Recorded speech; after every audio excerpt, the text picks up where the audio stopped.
I stole some money at the Sabine. So let's go live. See what happens. We're live. We're live. We're ready to go. So yeah, rolling. Good deal. Yep. I say everybody was blowing up in the comments down here. It's awesome. So we got all kinds of people in there. Jay's in there, Cody, Bass Guy, Jay, or it's Phil Meyer. Which Phil, we need to have a rerun with our tournament on there. I may have took Phil's money a little bit. Oh yeah, you fished that local tournament, didn't you? Yeah. You guys ever, Mark? You guys ever do any local tournaments around you? Just with a couple local guys, a couple buddies? No, I haven't. I just probably should. We've got some great little venues we could do that on. But we haven't done anything like that. Yeah, we had a little, I think it's like 101 acre lake. We had about 7 boats on it. It was just a fun little day, nothing major. So I know you guys got some good lakes down there in your neck of the woods that aren't quite as known as Kentucky Lake. Are there some decent bodies of water around you that aren't so popular? There's a real good little lake called Lake Brashears, and it's a mini. Well, I think it looks and fishes like a mini Bull Shoals with a little bit of watercolor in it, and it is a fine place to fish. That's a real good place to fish. Okay, so it's just rock and bluffs and things like that. It's rock and bluffs, and then you've got one arm that has ironweed in it, or water willow, what we call it, ironweed here, docks and lily pads and laydowns, and then one arm of it is rock. It's just it's really cool. It's got a lot of quality fish in it. Pretty clear water. No, it's like old time Kentucky Lake water. Mm-hmm. It's green. It's real pretty.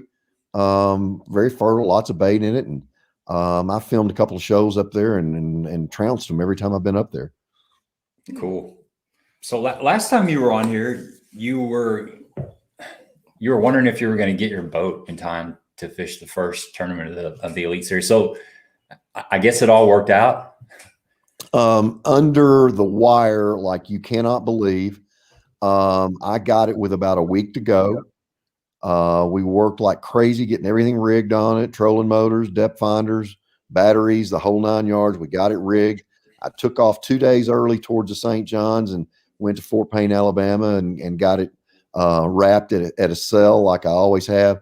Showed up the day before practice at the St. John's and had a 3rd place finish. Boy, nothing wrong with that. Finish, whatever it was, I don't even remember. 5th place, I guess. So yeah, it was under the wire, and everything just worked out. Everything worked perfect on the boat for that particular event. Because new boats always have bugs, there's always a problem with a new boat. A little tweak here and a little tweak there, but for that tournament, it worked flawlessly, and it was a lot of fun. That's good deal. So I'm sitting here looking at the St. John's tournament. You kind of brought that up. How did your practice go? I'd kind of like to touch, if you're okay with it, touch on some of the last several tournaments up until this point, and just kind of get your recollection of how things went. On St. John's, did you find something in practice that you were banking on, or how did it all kind of come together? Well, I made some changes. I love to fish that Lake George area. I knew everybody and their brother would be down there. And I didn't know if my back would allow me to ride 40 minutes one direction. It's not a rough ride. It's a lot of twisting and turning, and you're chasing other boats. So it would have been boat wake that would have been rough. So the water wouldn't have been rough. But I was very tentative in my boat driving. So I picked an area that I had a little bit of history in that was close. And regardless of the weather, I was going to be able to fish. So I picked an area in the northern part of the river, and went to one stretch that I had caught them on before and found it to be pretty productive.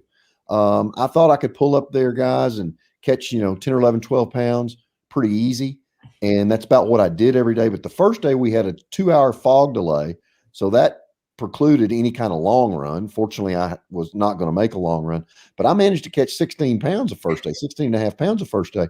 And I was way up there in the standings, in the top 10. And that was a big surprise. I had a little backup pattern, a little backup area for when the tide got right. And the second day that tide got right, went to my primary area, caught a little limit weight, about 11 or 12 pounds, then went back to my secondary area, and it was on fire. I caught a 5, a 4, and a 3, and had to bail out of there because I ran out of time. So I had 17 that day. The third day worked out just perfect. I got that extra little bit of time late in the day to get on that secondary pattern and caught basically 17 in about 25 minutes on that at the end of the day. The fourth day, that tide had moved further away from me, and I didn't get that ending tide. So I ended up catching a 5-pounder to start my day there and came back and caught a 4-pounder to end my day there, and it gave me another 16. So I had 16, 17, 17, and 16, and consistency carried me up to the top 5. So it was a great start and a great way to come back from a back injury of last year. Heck yeah, that's awesome. I was pulling for you. I had you on my fantasy fishing team, and you did not disappoint. So appreciate that. Later on this season, I've probably disappointed a few people. But, you know, come see, come saw. That's just the way it goes sometimes. Yeah. Before we get too far off from that subject, and you're talking about the tides. So, you know, we're not used to fishing any tide water at all. I mean, I don't know if you ever fished it. No, never have. So how difficult is that to learn? Well, the thing about tides is those fish are so ready to hit that window of a specific tide to feed. They know that that's their time to feed. So you have bite windows, and you've got to figure out that bite window. You can do it 2 different ways. You can either run the tide, which keeps you in the same tide zone and have that bite window further and further down the river. But guys, I'm not smart enough to do that. I'm from Kentucky. I don't think well with my shoes on, you know, so I don't do that. I pick an area in which that tide, I can fish through the bottom of the tide. I can fish through the top of the tide. So I tend to pick areas and fish through the tides. And if you go back and look at my records over the last 10 years on tidal water, I'm kind of shocked as good as it is. I have had some really good money finishes on tidal waters, several top 10s, Winya Bay, St. Johns River a couple times. And you know, the last 2 on the St. Johns River, I was in contention to win both of those. So I tend to fish through that tide and be on those waters, be on that best tide. There's 2 good windows, the bottom 2 hours of the tide and the next turn where it comes up. The bottom 2 hours going down and the 1 hour coming in. Or sometimes it's that upper part of the tide.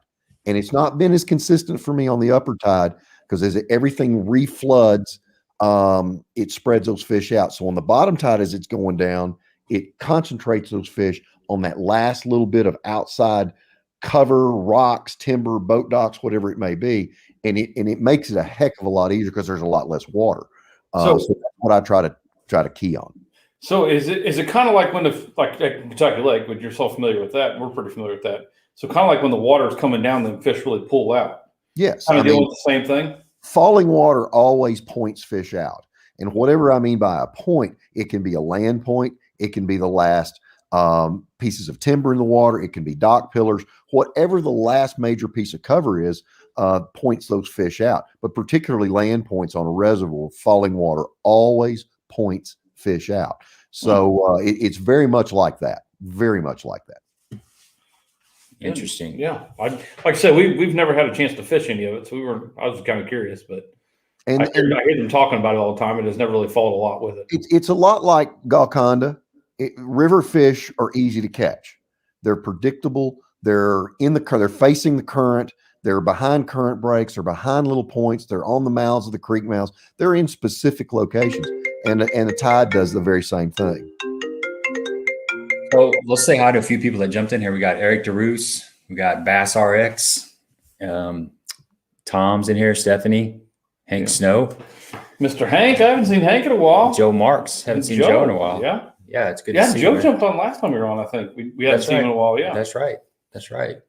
I think Mark got a phone call. So he's Stephanie was talking about going up to Kincaid. They can't get away from Cedar. Yeah.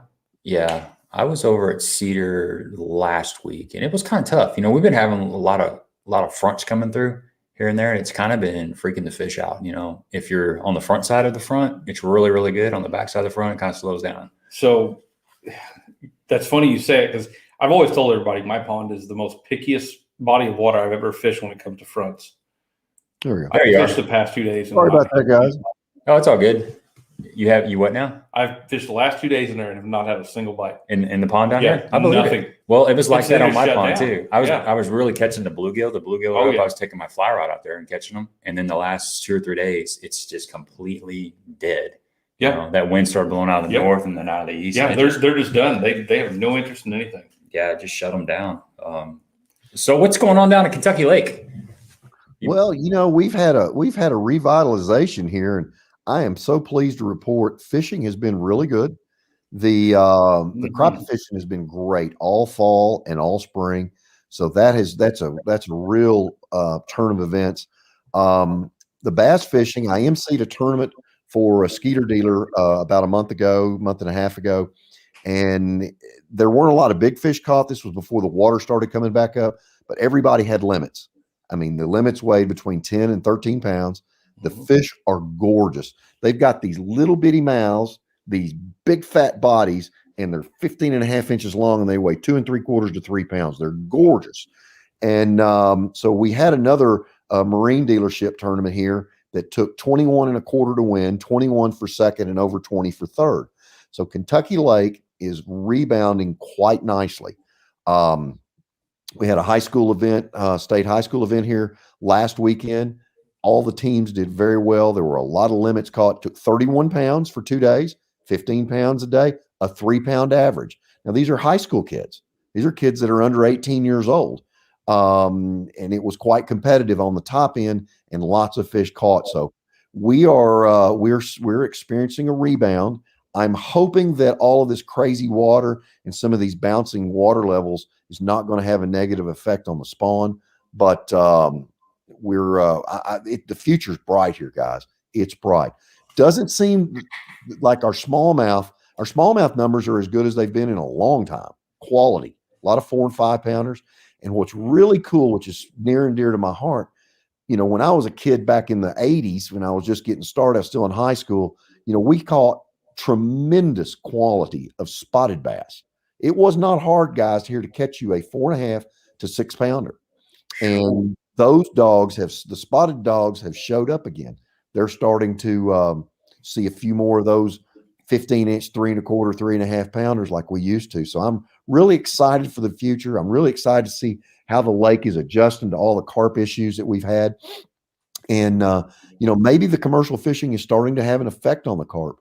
I know there were a couple of guys that around Christmas that were fishing down around Paris, carp fishing, commercial guys, and they had 2 boats of them. They fished 2 days. How many pounds of carp do you think those 2 boats caught in 2 days?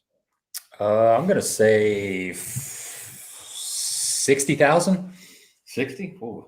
Is that heavy? I would think maybe not. I don't know. I was going to say 14. 2 boats, 2 days, double it. They caught 124,000 pounds. Holy cow! 2 boats, 4 guys. I mean, that's a tremendous catch. That's $28,000 in 2 days that those guys made. Back-breaking labor, but they caught them, and the catches were up on with the commercial fishermen. A lot of guys were averaging 10 to 15,000 pounds a day, just 1 boat or more. So it has been a remarkable comeback. I haven't seen as many on the lake. It just could be that I haven't been in an area where there were a lot. I'm just being real hopeful. But the reports I'm getting is that our bass population, our crappie population, and our bait fish population is as good as it's been in a long time. So good things here on Kentucky Lake. Yeah, that was going to be my next question about the shad population. And I've heard good things about it. I've also heard that there's yellow perch in Kentucky Lake. Have you ever caught, the yellow perch out The there? last elite that we had here, which was May of 18, I snuck out on a ledge, cranked a 6XD out there for a few minutes, and I caught one that was about 1 3/4 pounds. That's a good one. Yellow perch, not a bass. I have seen them in the lake since about 2000. I'd say 2009 and 2010. There's been an increase, and there's several guys that are really good red ear shellcracker fishermen that have been able to figure out how to catch those jumbo magnum yellow perch as well. So it's a burgeoning population, and a yellow perch is the best thing to eat in the whole world. That's what I've heard. I've never sampled it, but I know the guys up in the Northland, through the ice, they're targeting those yellow perch. Oh, dude, when I go north and I find a restaurant that has them, I eat there every night. It's my favorite fish of all. I'm gonna have to try them, man. Yeah. I'm a big fan of walleye, but I've never tried the yellow perch. Well, they're cousins of sauger and walleye. They're in the same family. They're in the same family. Okay. So they're cousins. So if you like sauger and walleye, which tastes like mud compared to yellow perch, Really? it's unbelievable how good a yellow perch is. Oh, okay. That's on my list now. Yeah, that's for sure. Intriguing. You talked about a shell cracker. Did you see that record shell cracker that was caught recently? 6.49 pounds. Oh, yeah. It was 17 inches long and 20-inch girth. That's amazing. It's probably about. I was impressed. Yeah, I was impressed. We went out. My wife and I went out what was it? 2 Sundays ago, and we were bluegill fishing on our pond. I ended up cleaning 94. Oh, wow. And we had red ear in there that were, just across their back was probably 2 inches. Yeah. They were thick. They're special fish. They're so special. I was impressed with those, but what do you say? 6+ pounder. Oh, 6. Yeah. The guy the last record came from there too, and I think it was like 5.98 or something like that. Was the last record. So there's a half pound bigger fish. That is unbelievable. I mean, it's just it's one of those things. It's like trying to take a picture of a mountain. You'd have to actually see that fish to appreciate it. Yeah, that's just enormous. Yeah, I heard the guy was drop shotting with night crawlers or live worms out in 20-something foot of water. Holy cow! So he was targeting that fish. Wonder if he had live target or live scope. Probably did. I have said from the get-go, that is where you're going to see a lot of records broke with that live scope. They might spend hours on it, but they can really narrow them down now. Well, you can, and what's so unique about the Garmin Live Scope is once you start getting a feel for it, you can tell pretty much what kind of fish that is, just on the way it's schooled together. If they're real tight together, that's probably crappie or white bass. Bass are kind of loosely gathered. Asian carp, you can pick them out that fast because you've got the most amazing return. Sometimes when they turn and go down from you, you'll actually see the whole shape of the Asian carp. Catfish, they tend to look like logs just stacked up like that. So once you learn what you're looking at, it's amazing. You think you can catch every fish in the lake, which is not true. So sometimes a fish just won't bite. The crappie guys that I know that are using it have gotten so effective with it. They catch damn near everyone they see.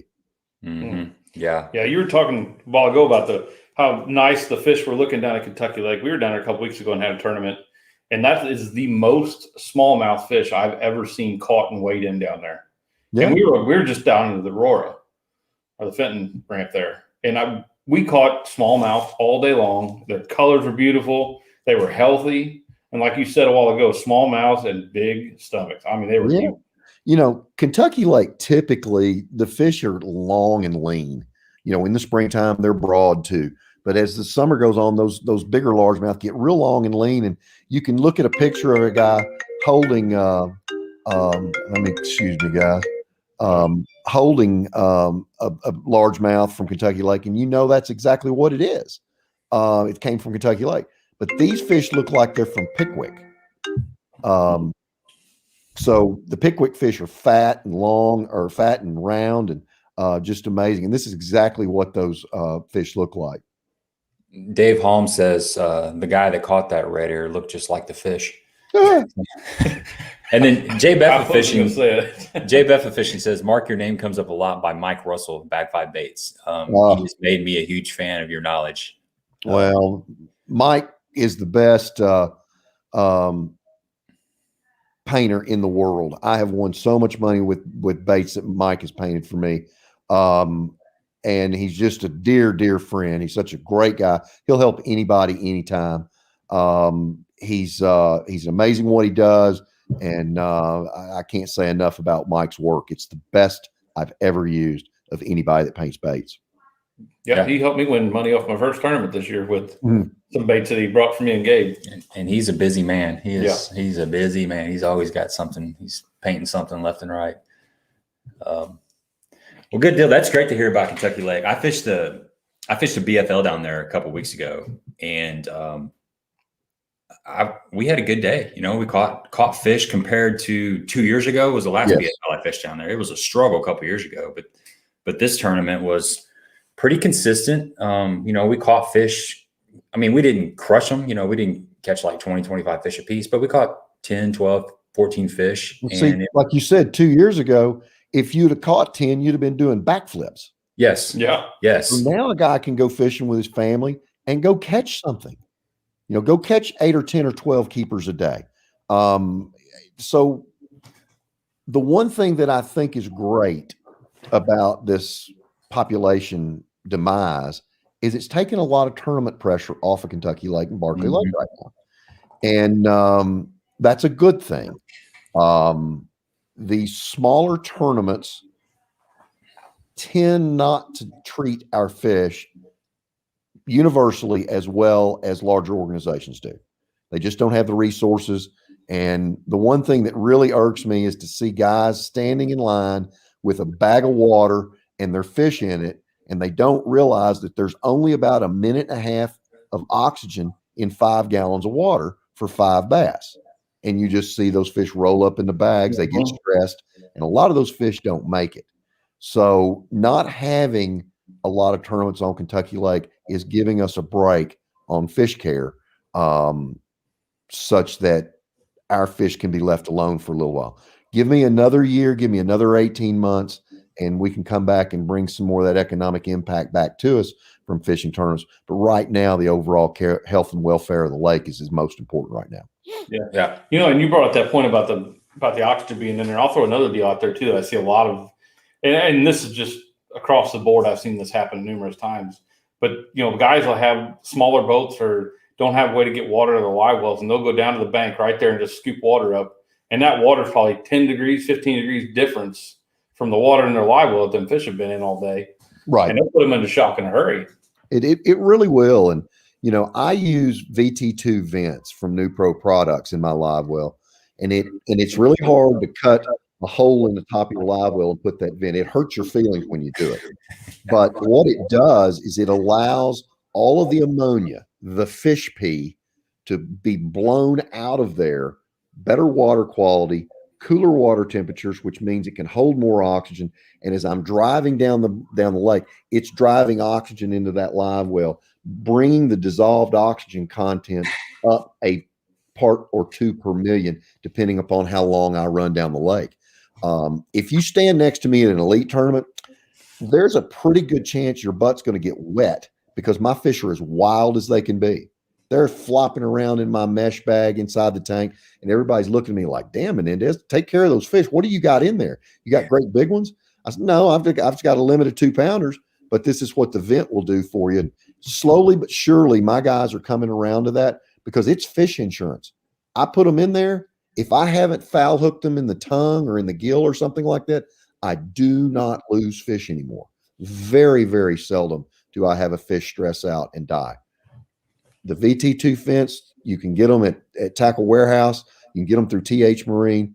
It is an investment because on the Ohio River in the summer, on the Mississippi River in the summer, Kincaid, all these lakes in southern Illinois, that dang water gets hot. It gets up in the high 80s to low 90s. I've been in the back of Dog Creek and it'd be 92, 93 degrees. So those vents allow those live wells to breathe. Have you ever opened a live well and it's almost like you get a puff of air off one? Yep. That's the ammonia leaving that live well from those fish you've had in there. And I don't use ice. I don't use any chemicals. I don't use any hydrogen peroxide anymore. I turn my live wells on my skeeter boat. Those vents do the rest of the work. And even those big smallmouth that I catch up in Waddington up on the St. Lawrence River, I don't even have to fizz them. I put fin clips on them. They upright, and in 10 minutes, they're able to balance the pressure because the pressurization is able to get out of that live well, and they get repressurized real quick. They burp 2 or 3 times, and they're ready to go. So I don't even have to stick a hole in the side of them. I am a complete believer that these vents save our fish. Yeah, I agree with that too. I can't tell you how many times in the summer you open up your live well, like you're saying, you get that burst of hot air, but you also get like a foam. There'll be like a foam build up in there. Yes. That's the gas, I guess, that's collecting on that's the ammonia. That's the fish pee that is becoming oxygenated, and it bubbles like crazy. You don't see that in my live well. You never see that in my live well. A buddy of mine, Mike Marfell, he might be on here later, but he was fishing a tournament this year on Lake of the Ozarks, and he lost 3 fish. It was a 2-day tournament, so he had a nice 5-fish limit the first day, and he had a real. Actually, it was in September is when it was. It was the the BFL Super Tournament. So he weighed in enough to make the second day.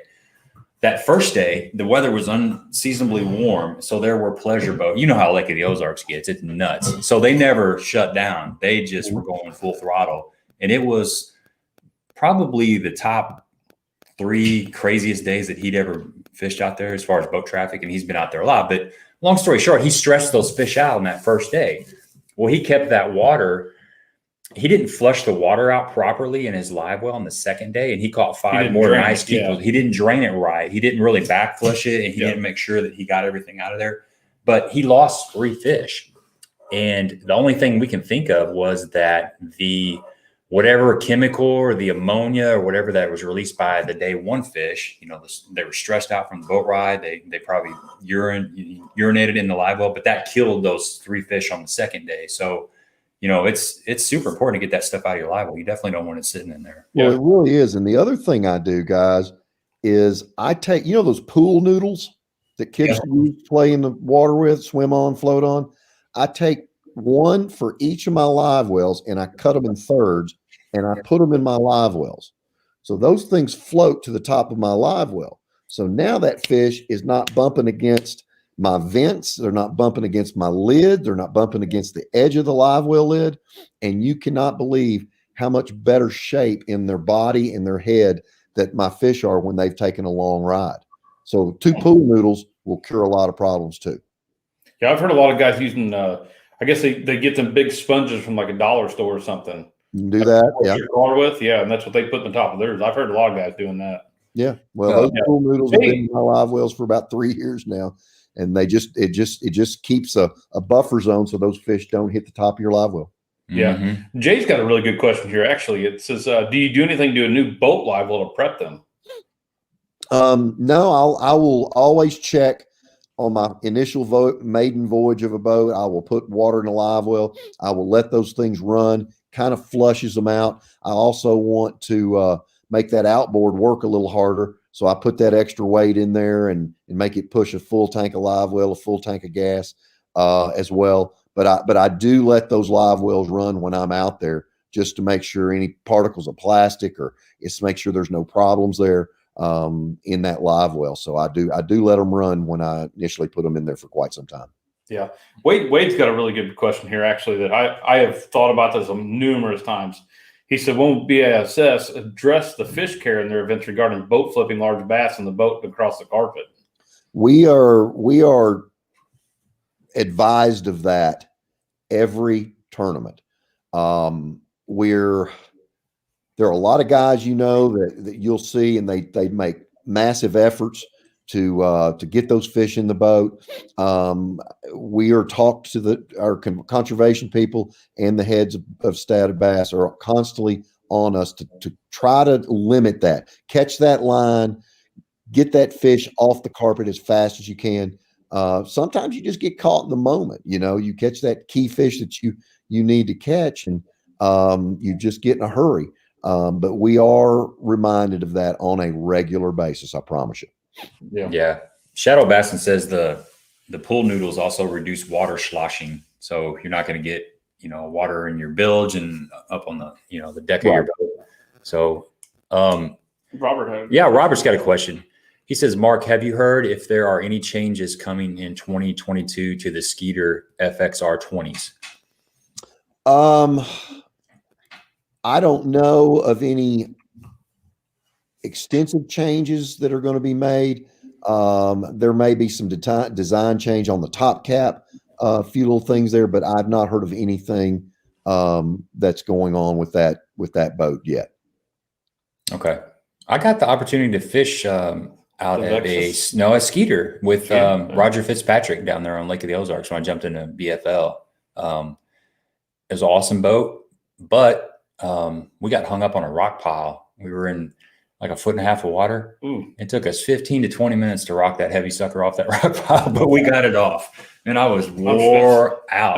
Good on the paint there. My thighs were on fire. My calves were burning. I had a sock cap on, a rain suit. I was sweating like it was summertime, but we got it off of there. I think he bent the prop on his Garmin trolling motor. I mean, it was full blast, just rocking and rolling, trying to get off there. But we made it out alive. But great running boat, man. I like it. I seen one of our guys in our club. Actually, it's been about 3 years ago. It was an early spring, early April tournament we fished, and they were going across the point, and I guess there was a big sandbar out there, and they were doing about 35, 40 mile an hour, and I mean just skied across that thing right up in the center of it. And just came and to they were standing out there with ankle deep water. Oh. Yeah, they ended up having to hook to another boat, and they just had to yank them out like a 4-wheel drive. I was like, man. It never happened to me. Not yeah, right. I know better than that. I've been hung so many times. It's not even funny trying to get across sand bottoms or mud bottoms, or I'm bad about jumping logs and getting hung on logs. So I've been stuck. I've been stuck many, many times. Yeah, you need one of them tunnel holes. You don't realize how heavy a fiberglass boat is when you try to get it off of something. I've got hung up on those mud flats on Wapapello before. Oh, I can, yeah. You slide up on those clay, pumps. The closest I've ever been was actually at Kentucky Lake. We were coming up the main river and the main channel, and we were going to go to this. We knew there was an arm coming up on the right, so we just kind of started veering off this way. And as soon as we started veering off, I mean, my buddy, it was actually in my boat. He just shuts it down. I mean, there's water coming over the back and everything. I'm like, what are you doing? He's like, do you not see that? And I'm like, see what? And I mean, you look and it just looks like lake for miles. He's like, stand up. So I stood up, and I mean, it's a foot of water. You could see the gravel just going across, crystal clear. And I'm like, and there's little ripples in the water. He goes, that's what I seen was the ripples. There's a couple of those little short, holy cow. Those little short coves up there, especially in between up around the Moors area, where those gravel bars come across the fronts of those points. And if that water's up like a couple foot, it looks like you can just run right through there, but you can't. We were fishing that BFL. We were fishing some of those foundations out there on Birmingham, the old town of Birmingham. Oh, wow. And they're, at Winter Pool, you got to be careful out there too. It's a wide open lake, but there's some of those foundations that are just a couple feet underwater. So Birmingham can be dangerous. There's a lot of iron pipes out there from the old plumbing of the town, the foundations. It was pretty ugly. That's one place that every time I see a boat run across there, September or October, I'm like, oh, I'm getting ready to go pick him up, because there are still some man-made structures out there that'll puncture a boat. So you've got to be really cautious there. Yeah, I was fishing. That's the one thing that scares me more than anything, is just catching something on the bottom of the boat or the motor. Well, here's the deal about being a co-angler. Sometimes you draw a guy that doesn't know the lake really good. And I don't know it that great, but I know there are some areas where you really have to watch what you're doing. Yeah. And we were running back from Paris. We put in at the dam, and we were late. And he cut north of Jonathan Island. There's stump field out there. Mm-hmm. We went right through the middle of that stump field. We didn't hit anything, but I was just puckered up the whole time. We were running 70 miles an hour, and we made it through. But I was just like, please. What was the lake level? It was in the summertime. So you're fine then. We were fine, but I still knew what was down there. And some of those stumps they're 5 foot around. They're huge. Yeah, when it's 359, I'll take you places that you'll go, really? Really? You're going to cut that close to the bank? You're going to cut across here? But when it's 357, 358, 357, you won't see me do a lot of that. And then there's some places I know you can cut when it's 354 at Winter Pool, and people look at me like, you're an idiot. And you'll be in 5 feet of water the whole time. So yeah. Well, I know right out in front of Jonathan. Yeah, right that horseshoe. Yeah, horseshoe cut. Holy cow! Yeah, I had fished there. It was in October, and I had taken the main channel or the small channel down the bank, and that's what I ran to get into Jonathan. Well, that next morning, I was coming back through there, and I thought, well, there was a bunch of guys running that same channel. I thought, well, I'm going to come out here on the main channel and run, and then when I get to Jonathan, I'll just cut across. Well, I started to cut across, and all of a sudden, I started looking around. And I seen a guy fishing out in the middle, and I thought, what is he doing? I thought, I better slow down. So I slowed down. By the time I slowed down, I got up on the trolling motor. I couldn't even put my trolling motor down. It was hitting gravel. Mm-hmm. I'm like, holy cow. I'm like, that's a tough area out there. I'm just glad I seen the guy fishing because I probably wouldn't have made it through there, I'm sure. Yeah, Dave says he knew he was in trouble on the Mississippi one day when he saw blue herring standing in what he thought was the channel. Yeah, that's not good. Fishing with Dino wants to know, are you seeing any signs of any grass coming back on Kentucky Lake? No, we're not. We have a huge population of grass carp. And what killed our grass was not really the grass carp. It was turbidity in the early spring and high water flow the last 3 springs in a row. That just wiped out every sprig of grass. It's done that every time that we've had a grass population.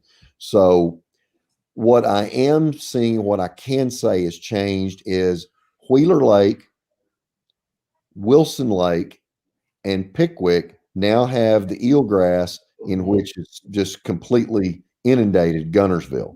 So we should have eelgrass starting in Kentucky Lake sometime in the very near future. Oh shit. Hold on a second. We lost you here. We didn't lose you. We just lost our audio. Uh-oh. You think that TV's going out? Huh. Yeah, that's kind of weird. Hang on. Interesting. Well, I would think, I'm surprised that some grass doesn't make its way from, some of the lakes that are south of there, floating in from, whatever's downstream. Yeah, Gunnersville is just full of eelgrass now. It's hard to find milfoil. It's hard to find hydrilla there. I drove across it on my way home Sunday or Saturday, whenever I came home the other day, and it's just absolutely chock full of the eelgrass. So I look to see that coming our way. I know Wilson has got it now. Mm-hmm. I mean, Wheeler has got the eelgrass now. That's one lockdown. The Decatur Flats has got it. It's starting to cover that. It will really make that a good area too. So it's coming. It's coming. And eelgrass is a native species. Gosh, I can't wait. I mean, if that's the missing link for Kentucky Lake coming back to full 100%. Yeah. It's still on a good rise though. I mean, from what both of us have seen this year, and Gabe and I were talking the first day we went down there pre-fish, we were trying not to set a hook on anything. And we had so many bites down there. Yeah. And I mean, I was fishing a big jig in one of the Cumberland Pro jigs, and we had bite after bite after bite, and they wouldn't shake off. I mean, we were pulling them up to the boat. They were never hooked. Mm-hmm. They just wouldn't let go of it. But yeah, the fishing turnaround has been unreal down there. It's amazing. Well, we've had some good spawns, and that really helped. 14, 15, 16, 15, 16, 17, that really helped. And what I really, really, really hope happens is we get that grass back, because what that does is you have the bank zone, then you have the first drop-off zone, and then if you have that grass in the middle like we had all those years, you've got an area that recruits fish to larger size, more fish and larger size. And that's what made Kentucky Lake so prolific during the late 80s and 90s. And then it came back in the 2000s. You saw another boom in fish. When you get that intermediate zone between the first drop-off, the first piece of structure, and the bank cover, that allows those fish to be able to grow. It allows more food in the water. It allows more habitat. It makes a lake better. So hopefully we'll get back to that sometime in the near future, and those numbers will go straight through the roof again. Okay, what's your take on this? Bass Guy 1960, he says, I think with the advances in net material, going back to netting the fish might be less stressful and harmful than, I guess, flipping them on the carpet. Well, netting material does the same thing that carpet does. It depends on the degree of what the material is. You've got rubber coated nets, which are probably a little better than the nylon netting that most nets are made out of. The nylon netting will strip it just as quick as carpet will. So that's kind of a catch-22. I don't know how to answer that because I haven't used a net to dip a fish in 20 some years. I mean, I haven't been allowed a net at Bassmaster competition in forever. So I don't even carry a net in the boat. But a net will do the same thing that carpet will do if you're not careful. Every time I carry a net in the boat on a team tournament, I don't catch as many fish as I do if I don't have the net. Yeah, but I still am glad I have it in the boat. We just had this conversation. We fished at Ozarks, and we got on a pretty damn good square bill bite. And I told him, I said, we fished first day, we caught our limits, everything, da da da. Second day, we go out there. We went to this little point off the side of this point. We started fishing. We started catching. I told him, I said, man, I should probably ought to get that net up. About that time, I lay into one about 3.5 pounds. And I get him all the way up to the boat. I mean, he's done fighting. He's done whatever. My partner back there can't get that stupid little spring-loaded the net extension or what? Yeah, the net extension. He can't. It's caught on the net. And he can't push it down to pull it out fast enough. And I said, hey, don't worry about it. I'll just flip him in the boat. Stupid mistake. Broke that back hook right off like that. It was nothing to it. Oh, man. Yeah, and that was it. So, yeah, there's been tournaments where I needed if I would have had a 12.5-foot net, that 6-pounder would have came in the boat. Walleye nets. A lot of guys, there for a while in certain competitions where you could use a net, the guys were using those long walleye nets.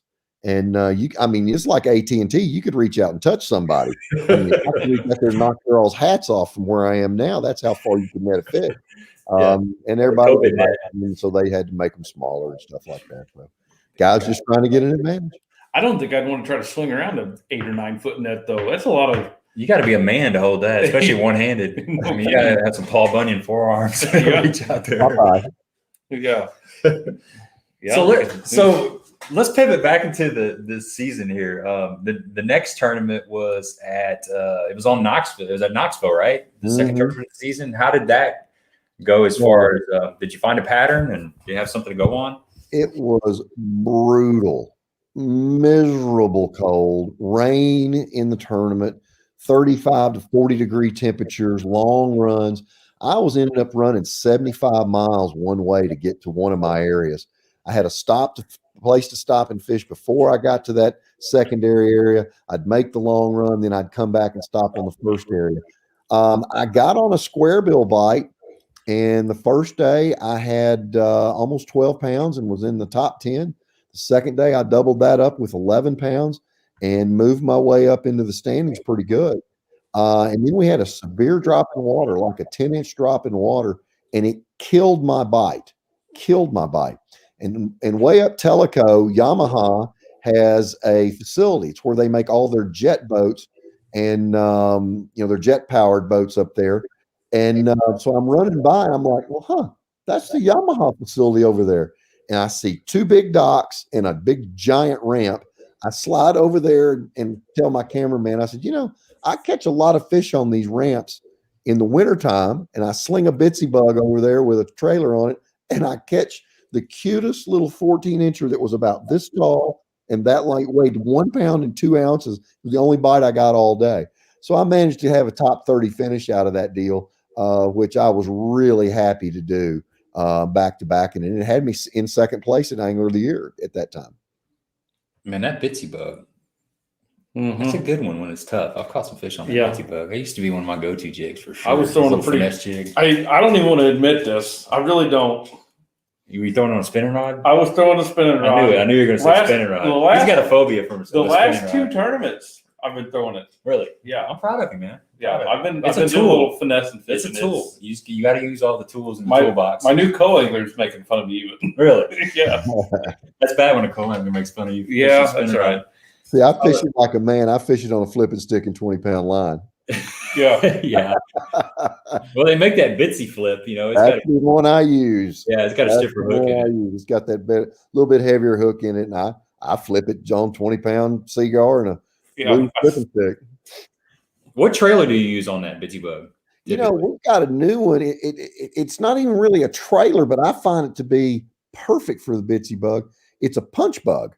And it's designed for punching heavy cover. If you'll take about 3/8 of an inch off the front of that, it's got a rib design on it like an old ringworm did. and the rage claws on it are a little closer together, so it's a little more subtle. It doesn't have that real hook that the rage claw has, but it's just kind of got a real subtlety, but it's bulky and big, and you can cut it down to, and you talk about skip, I can skip it for miles under a boat dock. So it's really neat. We were just talking about that. I do a lot of punching around here. Obviously, these lakes that have grass, and I noticed that punch bug. I was looking through Tackle Warehouse or something, and I'm like, that's a punch bait that I have not tried. And we were just talking about that. So that's funny that you. I like it. I like it.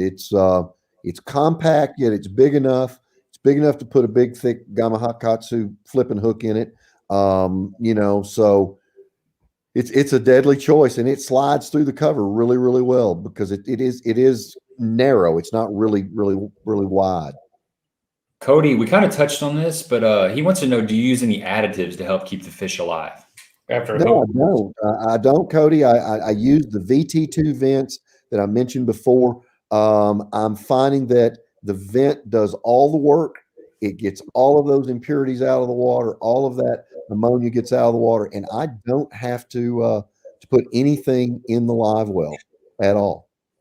Do you do anything special if you were to deep hook a fish? Is there anything that you discovered that helps that fish survive? I do keep some kind of carbonated soda in the water in there, either a sparkling water.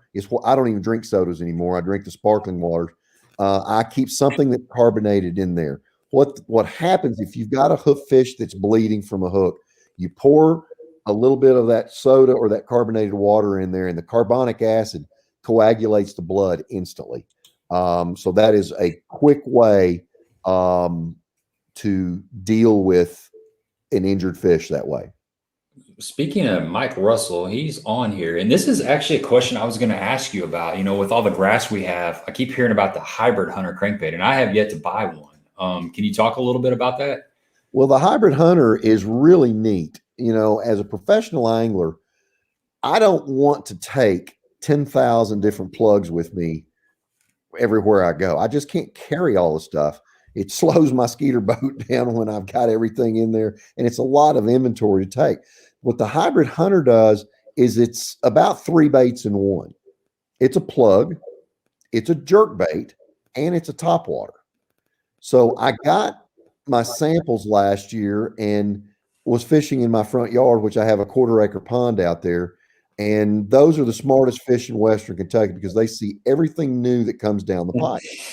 So I'm throwing the hybrid hunter and I'm winding it like a plug, and it's got a good vibration. It's got this big obnoxious rattle in it, but I'm not getting a bite.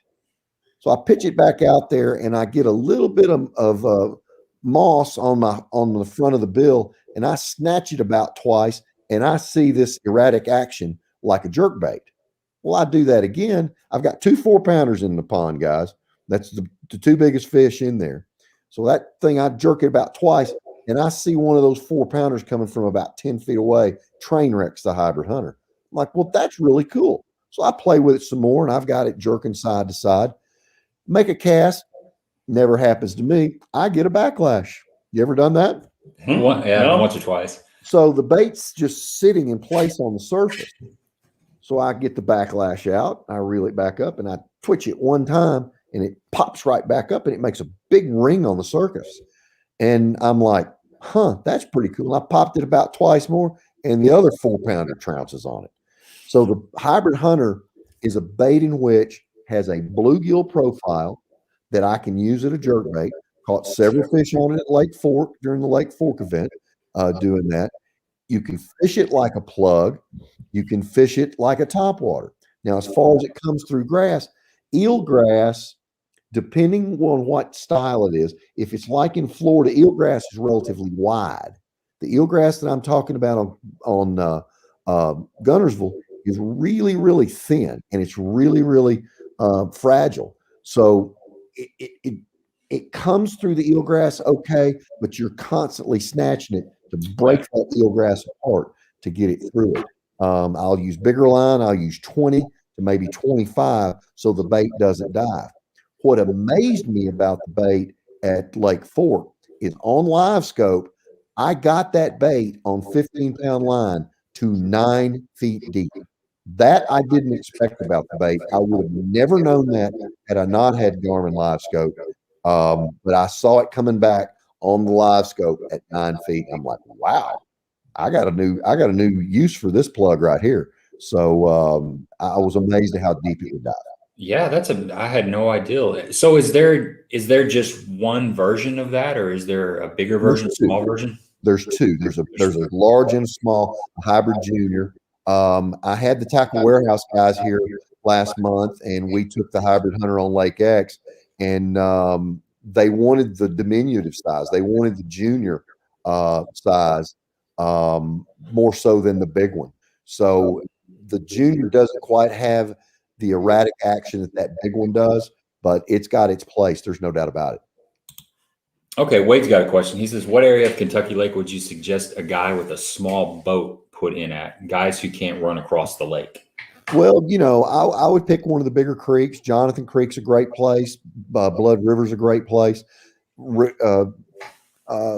Big Sandy's a great place. Yeah. Jonathan and Blood, regardless of the direction of the wind, you can get out of the wind in that smaller boat. You can go up into the upper creek channel proper, get back out of the lake, into the bay, into the back creek channel. The Moors is another good area to do that because you have 3 creeks in one. You've got Malcolm, Big Bear, and guys, help me here. I'm losing my mind. Malcolm, Big Bear. What's the other one? And there's one more. I don't know it, but I know there's a boat ramp in the back. Yeah, that's right. But there's three there. That's another good area as well that you can always get out of the wind and fish many different patterns in one area. So those are the 3 I would suggest. Okay, good deal. Let's see. So moving on to, was Pickwick the 3rd stop the season? Pickwick was the 3rd. In Pickwick, we were blessed with plenty of water, and the lake jumped up 6 feet, 8 feet. We had 2 days that were canceled, that were postponed, and then we got to fish as the water crested. It didn't crest as high as they thought it was going to. So that was a unique tournament for me. I took a gamble. There's an area in Pickwick that I've always done well when it gets in the bushes, and I take off and I run up there downstream. I run 55 miles to get there, and on my 5th cast, I catch a 3-pounder on a hack attack jig and a rage craw, and I said to myself, I'm either getting ready to trounce them or that fish was a liar, and it was a liar. Yeah, a couple more small fish, but by the end of the first day, I had figured an area out to go back to on the 2nd day. I caught 8 pounds the first day, 8.5 pounds. 2nd day, I go out. I start with a 4-pounder and a 3-pounder on that very same jig, and I make a little run, and I run up the lake. And as I'm running, guys, I look and I see this pocket, and it's got gin clear water in it. You know that spring colored water that's kind of aqua velvet blue colored. And I look in it, the pocket's about 100 yards deep, and there's one tree on the bank, and it's growing out of the bank at a 90-degree angle. And I said, if there's a fish in here, it'll be over there. So I pitch my jig over there. I hop it one time, and I get a bite, and I feel big tail moving. It's moving off. So I let him move a little bit, and I reel down, and I crack him with that loose flipping stick.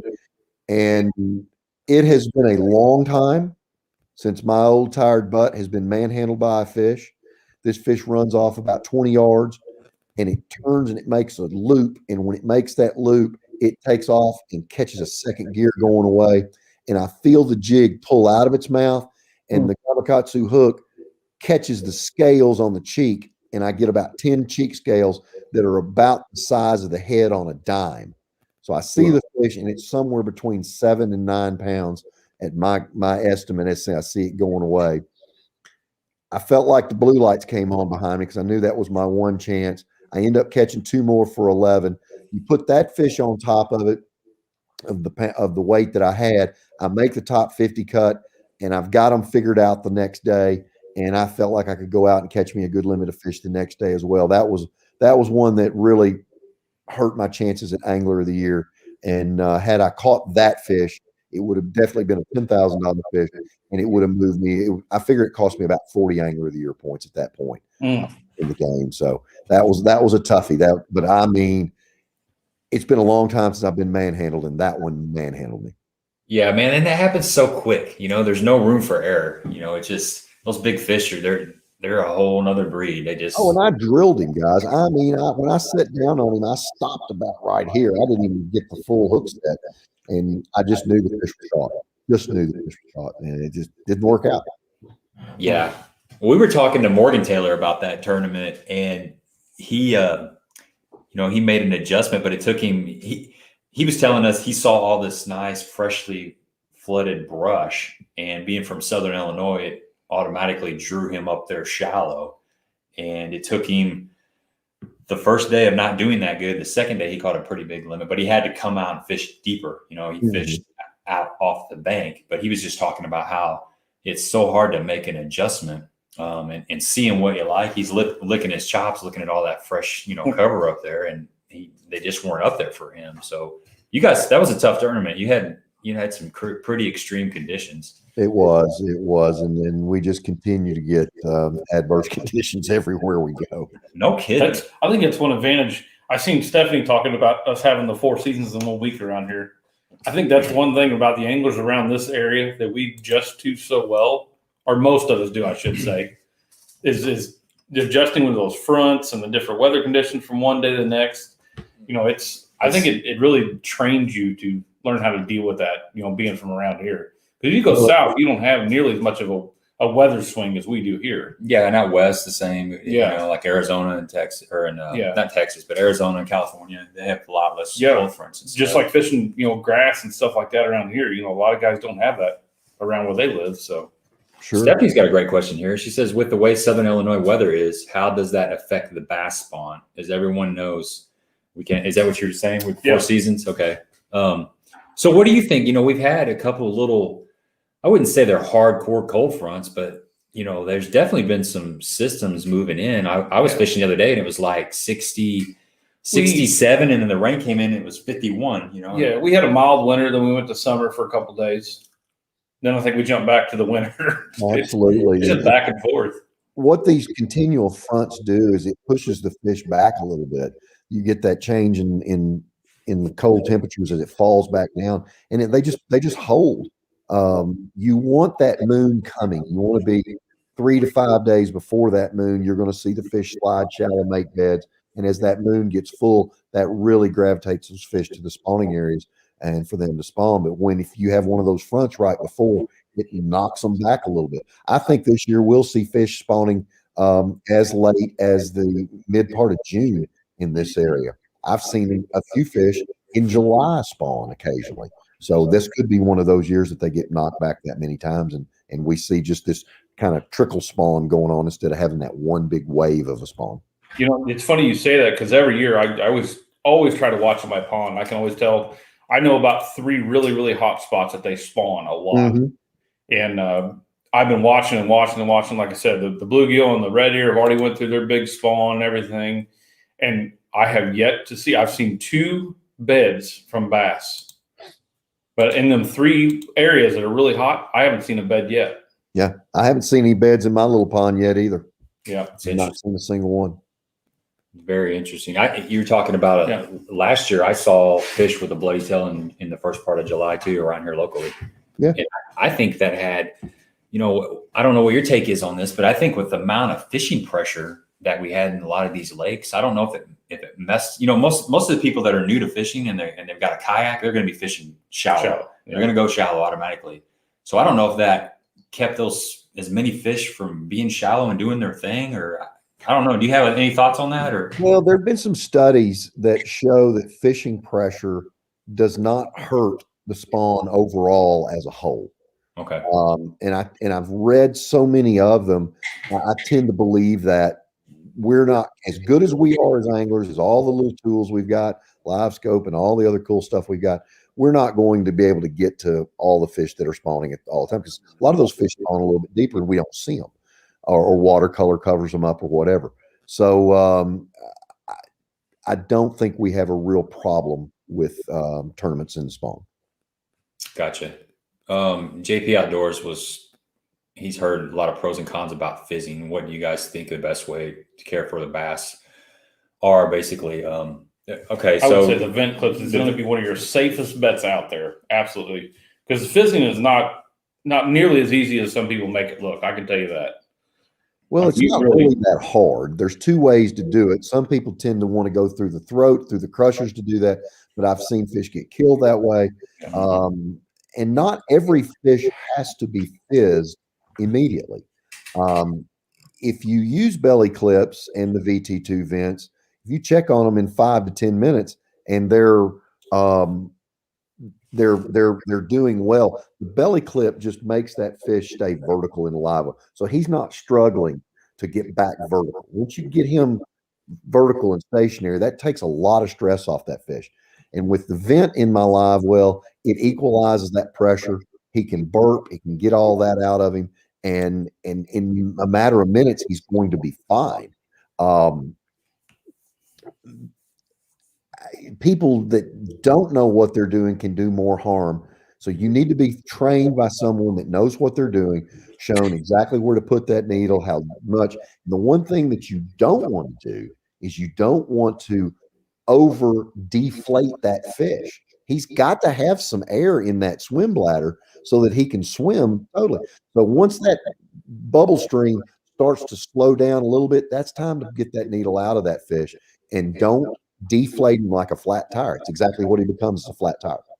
So you would probably release some of that air and then maybe, pull the needle out and let him swim around and see if he can ride himself for maybe check in a couple minutes. I do it in my live well. I keep that fish in the water.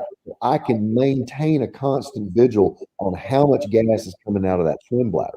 When you got bubble, that's time to get it out of there. When that bubble slows down, that's when you need to pull that out of there. And it's just, it's like a baby. When a baby gets gassy, you give him Mylicon to get that gas bubbles down out of his belly. It's the same way. Once those gas bubbles relieve the pressure on those vital organs, that baby's going to be just fine. So is that bass going to be just fine. Okay, that makes a lot of sense. Gary wants to know: do you have any tips for new live scope users? Is it plug and play, or there's some adjustments that you need to make before you go out on the water? I make some adjustments to my Garmin live scope. I have found that I turn the gain down to between 68 and 70%. That's the cleanest, clearest picture that I see without clutter. And I also turn my distance down to about 55 feet. That's a little closer. I could do it a little further if I wanted to, but at 55 feet, I get beautiful definition. I can see what fish is coming at me. I can see that bait. That's how I knew that hybrid hunter was at 9 feet. Because at 55 feet, it showed up, and it continued to dive down to 9 feet at about 40 feet from the boat. So I knew it was going that deep.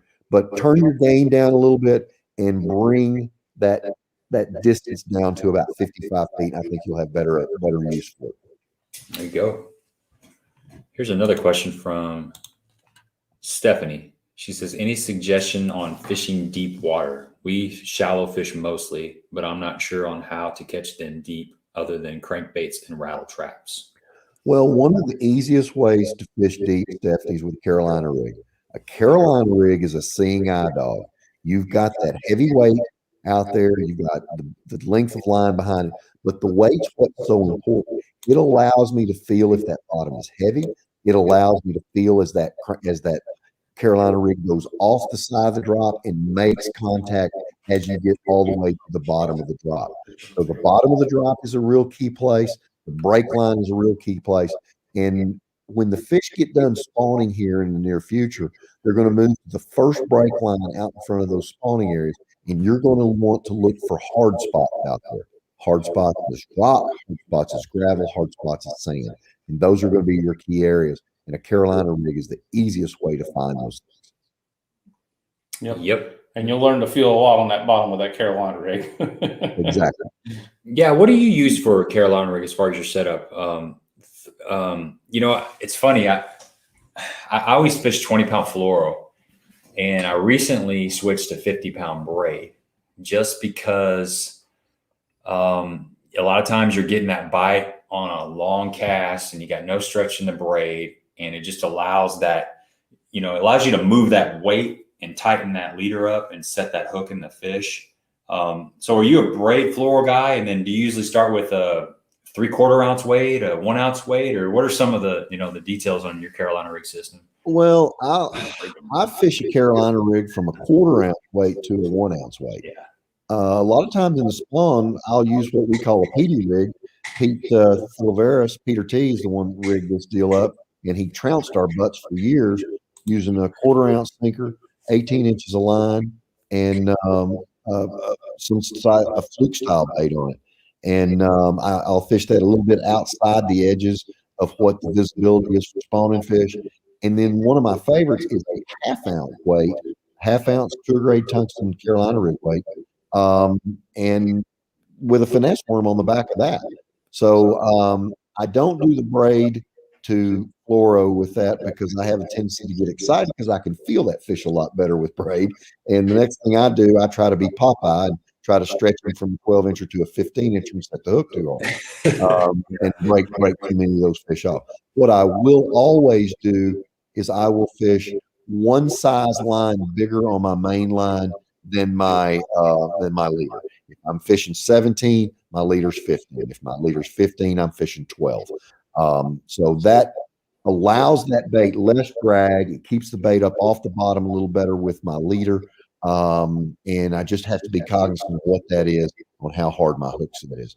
Because with a Carolina rig, it's not really, you don't have to set the hook real hard. It just has to be a continual sweep. It's not a real hook set like a flipping stick. It's just a sweep of that big, long 7.5 foot rod and moving that line, and that drills that fish 9 times out of 10. Yeah, and another thing with the Carolina rig is a lot of people, and this is kind of what I do, is I don't move the rod too far. I don't get too far away from it. Yeah. I like to move it in short little stretches because I'm always in position to set that hook.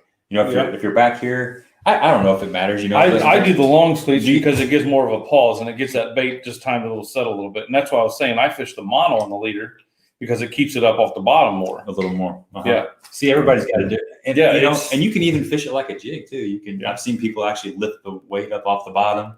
Yeah. And when it lands, it makes a disturbance and makes noise. So, there's been several tournaments I remember here over the years, some BFLs and things like that I did that lift and drop with that Carolina rig, and it ended up getting me a few more bites than I wasn't getting just on that smooth, easy going drag.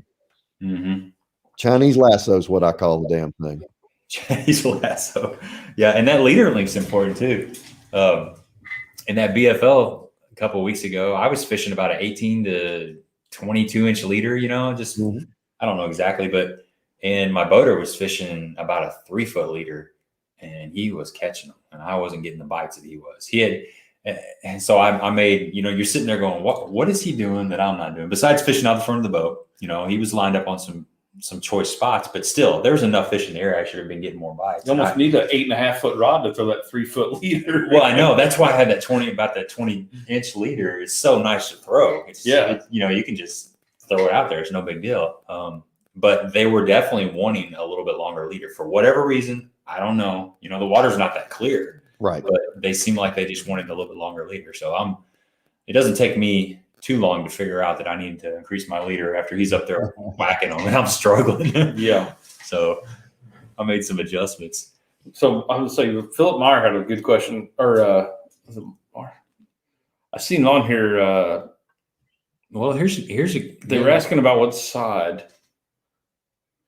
You like? Oh, here we go, right here. Oh, he's asking Mike. Okay. No. So, Mike, don't please. Aaron was asking Mike. No, he said. Oh, we don't answer. Never mind. Okay, we'll pull that one. No, off. He's asking Mark. He was telling Mike not to answer. Gotcha. So, which part do you like, Kentucky Lake or Barkley Lake better, and why? I've always been a Kentucky Lake guy, with the exception of about 2 times a year. April, the end of April, the 1st of May. You're probably going to find me in the bushes on Barkley once the water level gets up there. And then again, you'll find me on Barkley Lake in August. And the reason I like Barkley better in August is sometimes we'll have thermoclines set up on Kentucky and Barkley Lake when we don't have a lot of flow. And the ledges, as a typical ledge on Kentucky Lake, it tends to be deeper on the top than it does Barkley. So in August, when we get a thermocline, say in 15 feet, that wipes out a lot of the ledge area that I want to fish. because that thermocline, those fish can't live below the thermocline. On Barkley Lake, if you've got a 15-foot thermocline, there's plenty of ledges that are shallower than 15 feet. So in August, I tend to fish Barkley more. So April and August are my two favorite months to fish Barkley. The rest of the time, I prefer Kentucky. Makes sense. Yeah, I mean, I'd have to. I like Barkley in the spring. I like that stained water. So I fished. I fished Barkley in early spring, probably right at the beginning of April. But we were far enough down. There was no way I could run all the way up and run over to Kentucky Lake at that time. So I kind of had to learn my way around down there. Now you can fish points down there and do really, really well. Mm-hmm. I do know that. Were you Little River in that area? Or I had to look it up. I don't remember. It was pretty far down the lake, but I think we were probably about maybe 10 or 15 miles from where it goes down and gets to the islands there. Okay. It was pretty far down. So, but the other time I was there, we were up close to the Kentucky Dam and that. And I got into fishing some big boulders up there and really liked that. That was a whole nother ball game up there. But that's a neat lake. Gary wants to know, speaking of eelgrass on Gunnersville, what's the vibe like heading into next week's elite event? You better catch them. It's Gunnersville. It's the best lake on the Tennessee River. Pickwick is pushing it. Gunnersville is obviously the most famous of the lakes. There'll be good catches at Gunnersville. I look for 20 pounds to be the standard as always. So to make that cut, somewhere between 15 and 17 pounds a day is going to be mandatory. It's going to be interesting to see how far along the spawn is gone. It could be in that post-spawn punt like we were this week down at Neely Henry. And so Gunnersville is always one of my favorites. So I look for the big ones to be caught. You were talking about Pickwick being so good. Have you fished it much like in the fall, like around October or anything? Well, the one thing about the Tennessee River, September is the worst month to even think about going to the Tennessee River to fish. October is the second month. October fishing can be good. It's amazing how all these fish disappear from all over the lake. They'll be from the back of the bay out to the river channel. Fall fishing on the Tennessee River is always tricky. So you just kind of peed my Cheerios there. We finally got our classic to take off at Pickwick in October this year because we were tired of going to Kentucky Lake and Lake of the Ozarks, and now you just told me it's the only two times I've been on Pickwick. It won't be easy, but I'm not saying that you can't catch them there. In the summertime, early summertime, when the first fish move out on the ledges, 22 to 25 is no big deal. Catch 20 in the fall on Pickwick can be done, but I'd be looking more for a good catch to be 16, 17. Gotcha. Marty wants to know, if you were to target only the single biggest bass in the water for 8 hours, would you target that fish with a jig, a big swim bait, or what would be your bait of choice? It'd be something else. As you guys know, I caught a 13-pound, 9-ounce fish in mega bucks in 1997, and I caught that big fish on spinnerbait. Every one of the biggest fish I've ever caught, anything that's been double digits, I've caught an 11 on a spinnerbait. 2 days before I caught that 13.9, I've caught multiple 10s on a spinnerbait. For some reason, I catch big fish on a big spinnerbait. Now, how deep do you feel comfortable fishing your spinnerbait? Oh, I've won a lot of money here on Kentucky Lake with spinnerbait out in 22 to 25. I had that thing along with another angler here. We called it the ancient Chinese secret. Terry Bolton and I did, and we could stand in line and talk about fish the ancient Chinese today. Oh yeah, they did it really well. And people are looking at us like, "What in the hell are you talking about?" But we had that to ourselves for about 2 years, and we did a lot of damage with big spinnerbait out there on the ledges. The last big sack of fish I caught in a tournament here on Kentucky Lake, I had 23 something, and those came up big spinnerbait out there on the ledge in a Bassmaster tournament. That's something I'm going to be doing more, is fishing that spinnerbait down there a lot deeper. I want to start experiencing that 15-foot zone. Our thermocline around here a lot of times is around 15 foot, and just to give them a different look. Besides, I'll throw a 5XD or 6XD out there. Well, not to go anywhere I've been, but they've already seen it. Yeah, I mean, I've done it too.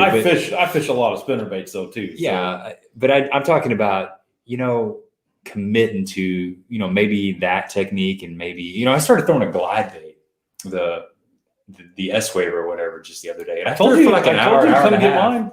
I know. Well, I just wasn't getting. I was going through areas where I knew I could catch them on a swim jig, and I knew I could catch them on a the one thing with a glide bait is they will test your patience like you would not. I'm finding that out. There's so many followers that come up, and I would have never thought it was that true until I started throwing that. And I got to the point I didn't throw them away. I put them back in the box. I haven't got them out since. Yeah, it's aggravating. Well, and I haven't quite figured out when to throw them and when to put them away. I had an overcast day. It was pre-funnel. It seemed like it was perfect swim bait conditions. But I think what happened was those fish had pulled out. And I know that happened because I started fishing swim jig out in about 10 foot and catching fish. But I think they had pulled out, and I was throwing up in that 5 foot zone coming through the grass. Mm-hmm. And I literally fished through areas where I thought I could go back through with another bait and get bites.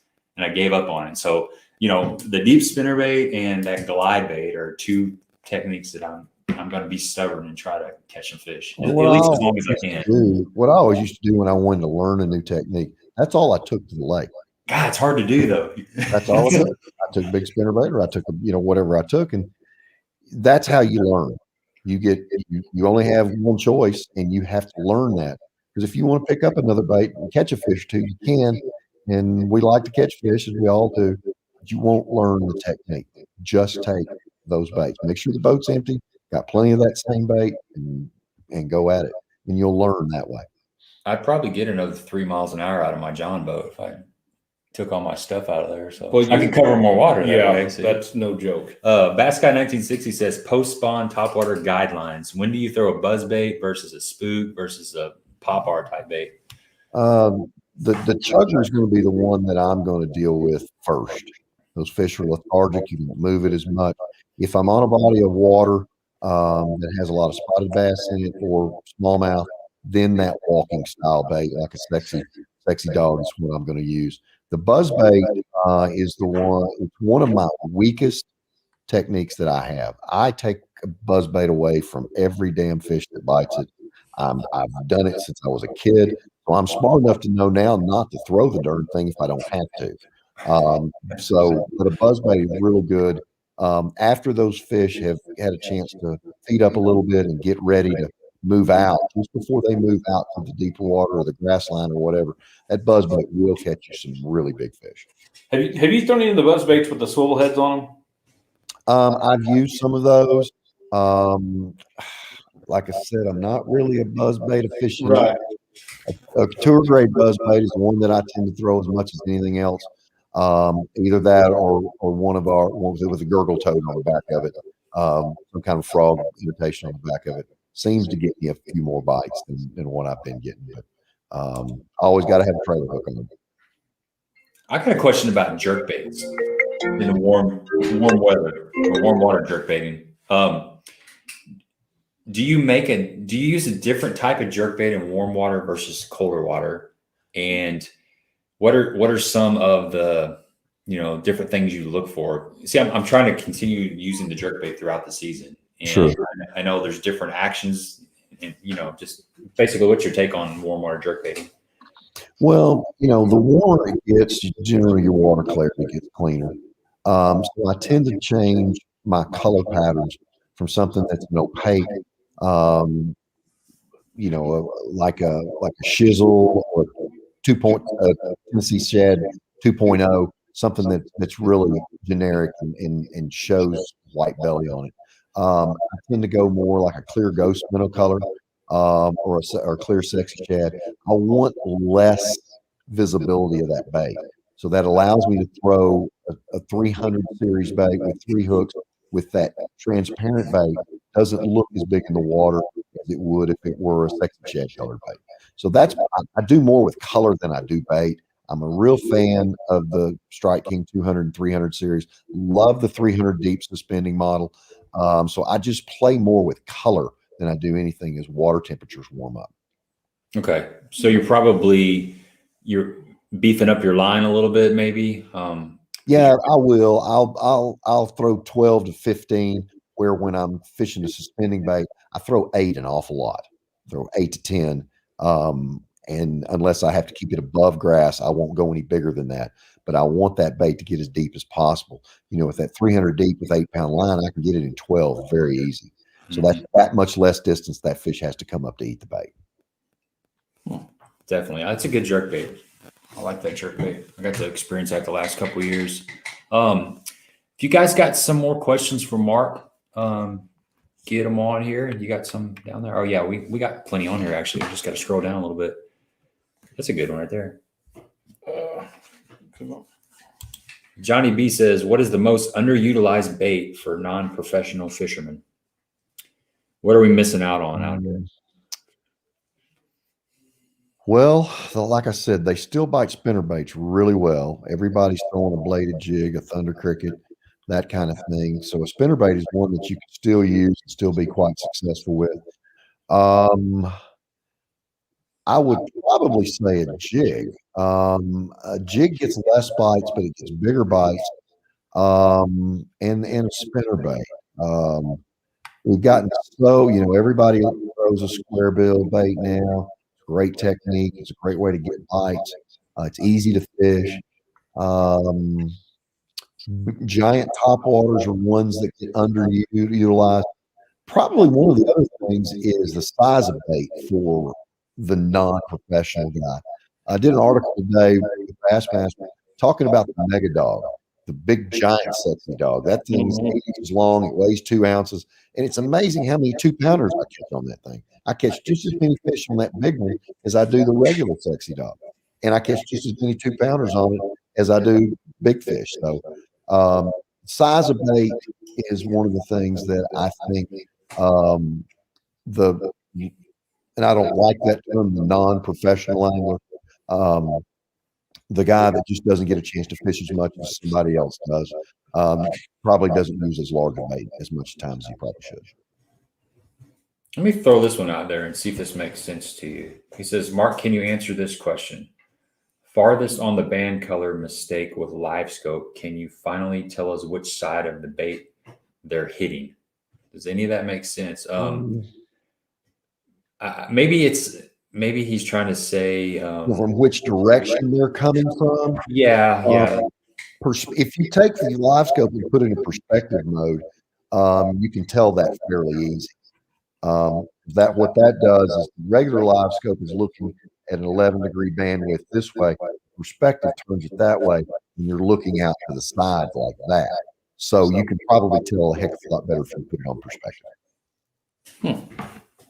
Okay, Stephanie wants to know, Mark, what color spinnerbait do you fish most often, and is it a variable color, or do you vary the colors much? Well, I probably don't do that much with color. I've got a couple of special colors I like. I think it's muddy. When I caught that 13.9, I caught it on a color that's called cantaloupe, which is like the middle of a cantaloupe. It's kind of a light orange color. That's one that gets great in muddy water. Hard to find. The other one, I love a coleslaw colored in dirty water. I spend a lot of time with translucents. Again, in warmer water, when I'm ripping a spinnerbait, I use a blue shad colored skirt that's very translucent. I'll use clear with gold flake. I'll use clear with silver flake. I just don't want them to get as good a look at it when I'm moving at speed. It'd be a good thing for y'all to throw down there in Pickwick in October, burning a blue shad spinnerbait. That could be really ugly silver flake down there. Yeah, small profile too. Want something compact. Yeah, I was going to say that, and Gabe's seen it plenty of times. I throw the War Eagles a lot, especially in that spot remover or the mouse. That's another one. Something's kind of it's a lot. It's really soft colors. Soft colors can be real good with speed. Yeah. Dave wants to know: have you ever fished the State Line Islands on Pickwick? It's a great area. It's got to have some more grass to come back for that buzzbait's going to be worth a dime there, Dave. I checked it out this spring, and I did not find a sprig of grass all the way around State Line Island down there in Pickwick at all. Didn't find any grass there. It's all been ripped out because of the current. Okay, we got some good questions in here. Chasing Little Green Fish wants to know, I like your videos too, by the way, Brian. He says, hey, Mark, when flipping the Space Monkey, what is your go-to hook? A number 5/0 straight shank Gamakatsu round bend, straight shank hook. That's the one that will drill them every time. Okay. And what knot do you tie? I tie a double improved clinch. So I have 3 taglines. It's a clinch knot that you double the line on. You'll have a loop that you'll cut, and you'll have a tag end you'll cut. What that actually does for soft plastics is it gives 3 little barbs to keep the head of that soft plastic up on the hook so it doesn't slip down off the hook that much. So that's why that straight shank hook is the number 1 go-to. Now, do you snell? Do you ever snell? I'll snell when I'm punching. When you're punching. Okay. Okay. Now, have you always snelled, or have you tried, That's a later development. I've found, as things develop and techniques develop, you learn different little tricks, and that's one that's my second weakest technique that I have is punching. I just don't have the strength in my arms anymore. My elbows and my wrists were just shot from years and years of doing this. So for me to punch and they bite it, they got to bite it all day. I'll make 15 or 20 casts with a punch rod. I'm like, well, they're not doing that. I'll do something else. But snelling just makes your hookup so much better. Okay. Seth wants to know, where do you stand on pegging your weights on soft plastics? I use a bobber style peg on my soft plastics. I peg everything with my soft plastics with the exception of a large plastic worm, or if I'm out ledge fishing. I want separation between that slip sinker and that bait as it's falling. It creates a competition bite. It looks like something's chasing something else, and that'll get a bass's attention a lot. But when I'm fishing cover, I want everything to be compact in the cover. Yeah, I think that's how we both feel about it too. Oh yeah, definitely. I do believe that there are times when that weight, the freedom between the bait and the weight, can get you some more bites. But I also know you can get hung up a lot more if you're flipping in brush. I was going to say that one of the first videos I ever put out was on the pegging the weights, and I showed a great demonstration on there about, when you're flipping a lot of brush and stuff and coming over small limbs, you get that weight to drop off in front of your bait, and your bait's still hanging on the back limb. And then when you finally get that over, then it ends up twisting all around there, and you get hung up a lot more. Where whether it's pegged, it comes over together. Like you said, it's more compact, stays together. So. Martin says, do you think live scope technology is beneficial when there are Asian carp in the fishery, say the Tennessee or Cumberland rivers below the dams? Well, I definitely say yes. And I haven't seen Marty Conady in years when we used to fish the Illini tournaments. If it's the same Marty I'm thinking about. This past fall, I spent a tremendous amount of time on the Tennessee River, and I absolutely blitzed smallmouth, small spotted bass, and largemouth out there. I had to figure out where those fish were, and live scope was a big help to me. My son and I went up there. I was rehabbing my back. My 15-year-old son Max and I went, spent a lot of time up there. And once I figured out the areas the fish were using, I could actually see just about every fish I could catch. And they were segregated from those Asian carp. Directly below the dams on all those current breaks, really hard to see through all the damn Asian carp that's up there. Here's a little tidbit for you. There was a recent fish kill on both dams. So there were several Asian carp that got killed there, several thousand. I don't know what the total has been, if it's hundreds of thousands, but as I drove to the last tournament last week with Neely Henry, I came over Tennessee River, and saw several fish out there floating. And as I came over the Cumberland River, there was a constant stream of those things that were dead. So I was thrilled to see that little bit of a fish kill. Evidently, there's no fish kill in any of the native species. It was all silver carp, so that's a benefit. Any dead silver carp's a good one in my book. Yeah, no kidding. 100%.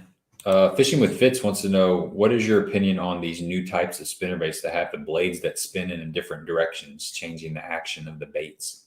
I haven't seen those. I know the bait you're talking blade. about. I can't call the bait by name. I have a buddy that has fished some of those, and he felt like that action was kind of sloppy. It didn't create a good vibration. and it just kind of felt like you had some moss or something wrapped around the blade. I don't have any experience with that type of bait, so I can't give you a real honest answer. I've thrown that Quadra, the Quadra break. Is that the one that's got the two on top? No, it had four. It had four blades on the main arm. Oh, there was a little trend there for a while where they had. Yeah, I've seen the one that's got the two on top. It's like they weren't blades though; they were like little whopper ploppers. That's what I was thinking of. Yeah, there's all kinds of contraptions out there. I'm still just a straight. I think the original spinnerbait is the one to have. Yeah. Stephanie wants to thank you for sharing with us. She said, you're definitely filled with knowledge. Really appreciate you taking the time out of your busy schedule to come on the live stream to help us with fishing information. Well, thank you, Stephanie. And, I have 46 years of tournament experience, and I get to fish more than the average person. That doesn't mean, Stephanie, that I love fishing more than you guys do. And if I can give you one little tidbit that allows you to help catch one or two more fish in a year's time, then I've done my job as a professional angler and help you catch more fish. So thank you so much for that comment. I really appreciate that. And it's a lot of fun when the light bulb comes on and someone takes something that I've told them and they are successful with it. Really makes me feel good to know that. But thank you so much, Stephanie. Good deal. So we'll ask you a few more questions. I'll let you go. Are there any new products from any of your sponsors coming out that you're excited about? Well, it's interesting.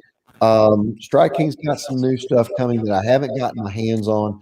We've got a new crankbait that's in development that we're still working on. About all I can tell you about it. It's a plastic version of an old handmade that was from the East Tennessee area. We're still working on that, perfecting that.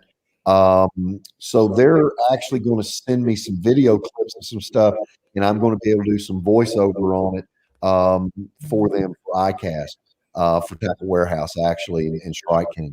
The Hybrid Hunter is just a fabulous bait. They're hard to get your hands on right now, but if you can get one, play with it, use it differently. Don't use it the way you think you need to. Jerk that thing around, fish it as a topwater, fish it as a plug. It's a really cool bait, and don't give up on it. It's something that you're going to have to develop your own technique on. We've got the tour grade double willow spinnerbait came out that is a finesse style spinnerbait with a unique hook in it and a lighter wire in it. That's a cool bait. But we've got a few other things that are under wraps right now that are headed your all's way. And as soon as I'm available to talk to you about them, I will. I'm not going to let the secrets out of the bag just yet. That I picked up on two key little clues there on that. One was a plastic version. The other was of an East Tennessee bait. Yeah. So we'll say no more on that, but that's cool. I'm looking forward to seeing that. Good stuff. So also kind of piggybacking off of that, what are some of the products? Well, let's do this. What's a couple of the baits that you've stuck with throughout the first part of this season that have got you to this current point? Or does anything stand out, Well, I'll tell you, it's hard for me to put a Strike King game hog down. That one, I caught several fish on this past week. I caught them at several key fish at the Sabine, some of my bigger fish at the Sabine for a top 20 fish. That's one that's been really, really static in my lineup for quite some time. And it's always a great post-spawn bait. Strike King 1.5, I caught them in Knoxville on it. I caught them again this week on it. Those two are really hard to get out of my hands. And then, of course, a rage craw. Doggone, I'd love to know how many big fish I've caught on a Strike King rage craw.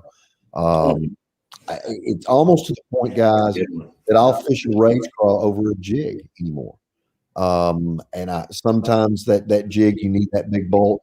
But doggone it, I catch a little fish with a rage craw, catch a 9-pounder with a rage craw. Mm-hmm. Those are three that are really hard for me to get away from. 1.5, a game hog, and a rage craw have put a lot of money in my pocket. You were just talking about that rage craw. throwing just the rage call. My co-partner and I, we were just talking and had that exact same conversation. He is a huge jig guy, which I'm a big jig guy too. But he asked me, he said, why do you switch from a jig to just that rage call?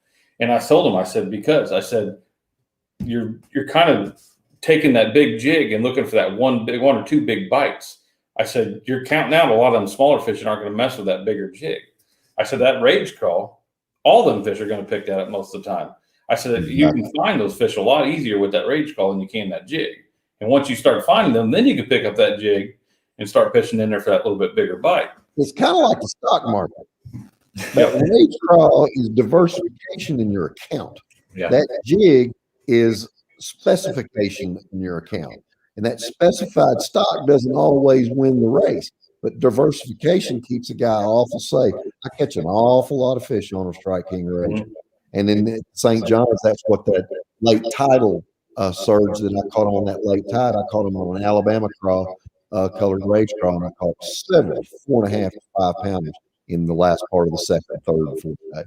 Yeah. Is there a color? Is there a Strike King soft plastic color that you think is kind of under the radar that people need to maybe know about? Yeah, or do you not even want to talk about it? I'm not gonna tell you about it. I can't. Hey, I tried, man. I tried. Good try. I tried. I tell you the one that probably doesn't get fished a lot is hard candy. It's kind of an opaque green pumpkin watermelon. It's somewhere in between that. It's got green and purple flake in it. And another one that's really under the radar is pumpkin with gold and purple flake. That one, green pumpkin with gold and purple flake in it. That one right there is deadly on a bedfish. It's deadly in clear water grass. And it's got just enough opaque color to it that you can fish it in fairly colored water as well. That one I've snuck up on some real big fish on that in a rage crawl, the green pumpkin gold purple flake. Hard one to find, but it's an awfully good one. There you go, folks. Some secret colors from the man himself. I thought I had a color out there that I was kind of secret to and didn't really say much to anybody, but found out that was not true. And that was one of the Missile D-bomb baits on that superbug color. And I couldn't find that thing for 3 months in the big packs. It's hard to find stuff right now. I mean, Omni Sports. Hello Bass got me turned on to them. They had everything I needed. Omni Fishing. Omni Fishing, yeah. Well, good.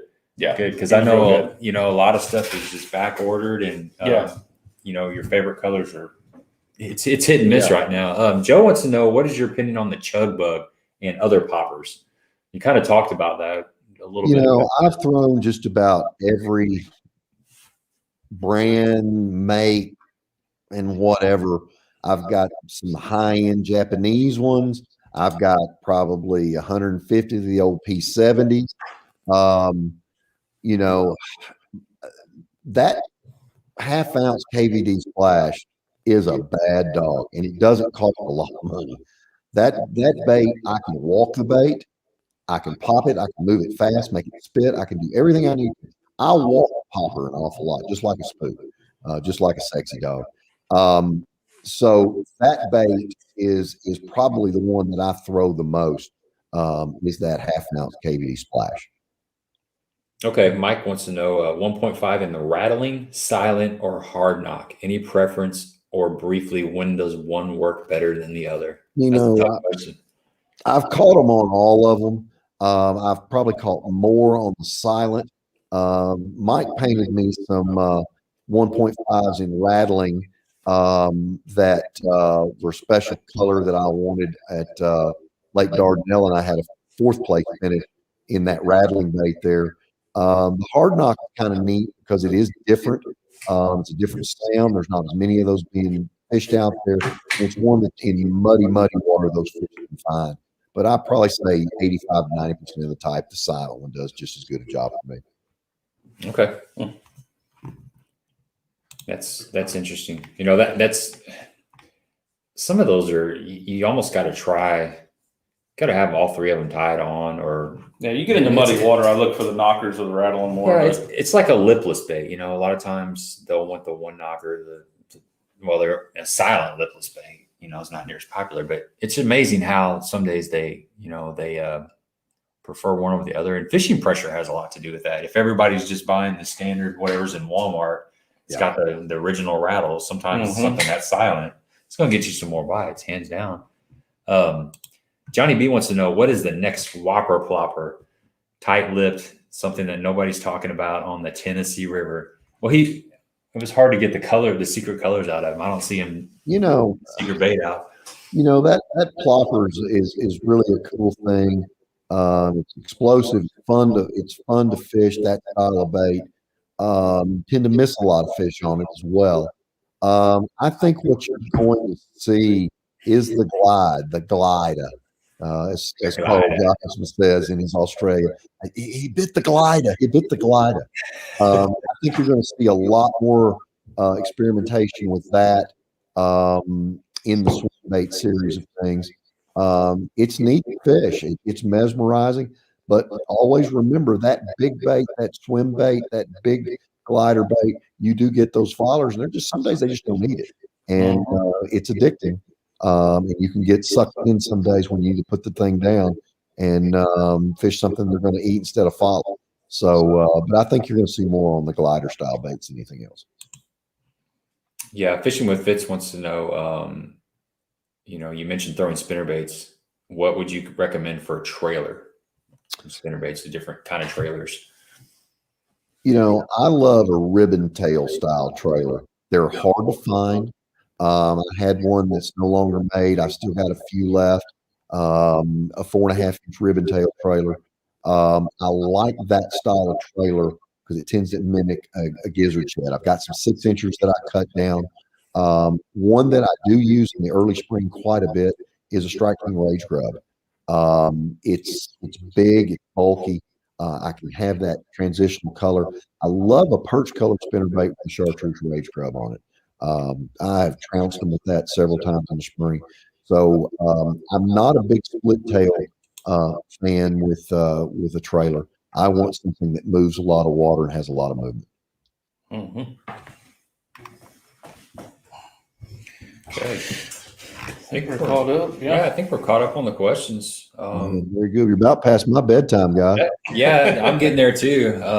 My mail truck's trying to kill me, by the way. I'm a letter carrier for the Postal Service, and my vehicle, my LLV, which stands for Long Life Vehicle, which it has been long living vehicle. It's an 88 model, but we got a exhaust problem that we can't get figured out, and it has been tough the last couple of days. So I complain about it, I write it up, they take it in the shop, they bring it back, and they say it's fixed. Well, it takes a day to figure out it's not fixed, and this You're is getting all sleepy about halfway through the day. You feel like you got a big burst of pollen in your eyes, and you get lightheaded all day long. Catalytic converter. That's your problem. It is. It's a slow, painful. Now we know why it takes so long to get our mail. The mailman's passed out, on the side of the road. It's carbon monoxide poisoning. So yeah, I need to get me some sleep too, man. It was a tough day today. They're supposed to be taking it in the shop, and I told them what to look for, but they got to go through everything else before they look at that. So we'll see what happens. But yeah. Anyway, Mark, man, it's been good hanging out with you, man, and appreciate you coming on. Lots of knowledge. We really appreciate it. The viewers appreciate this, and just good luck down the road, man. I'm pulling for you. I'm hoping, just you'll have a couple. Well, maybe Guntersville be good to you, and those smallmouth light up there for you. I think you're gonna be fine. We'll turn it around at Guntersville, and just had the wind knocked out of my sails in 3 events this year, but I've had 3 good ones to counteract that. So I'm still in the ball game. And Guntersville will be good to me next week. It's just it's my time a year that I have a pretty good understanding of what's going on. So hopefully I can have a good tournament there, get out of the cellar and ride it to the finish and get to that Bassmasters Classic. I'd like another appearance there too. That's what we're trying to do, and we'll give it our all. That's for sure. Well, I'd like to see you there, man. I'll be pulling for you the rest of the season. So will everybody else on here. So we'll let you go, Mark. Thanks again, and maybe we'll do this in 4 or 5 months and touch base with you. And sounds great, guys. I appreciate it. Thanks for having me. I enjoyed it, and thanks for all the great questions from your viewers. It's been a quick night. I can't believe we've been on here this long, and we've covered a lot of territory. So we'll do it again. I promise. All right, man. Talk to you later, buddy. Yep. Good night, guys. Bye. All right, good times, man. That was good stuff. Good stuff. He is a busy man, very busy man. He just got back Sunday. He just got back Sunday, I think. I can remember half the stuff he does at that. Oh no, I always go back and watch these a couple times just to suck up all that knowledge. But it's cool. It's cool that he gets on here and mingles with us. He's a regular dude, just like we are. Like what he said, he's no more passionate about fishing than any of us. He just gets to do it for a living. That's golden right there. Good stuff. So anyway, I guess we'll let you go. Thanks for everybody for coming on here. I hope you learned some stuff. Hey, I hope you and Ron have a good trip. I don't want to hear about it, but I hope you have a good trip. I hope you catch them. We still got a couple of weeks. I'll send you some pictures. Yeah, don't do that.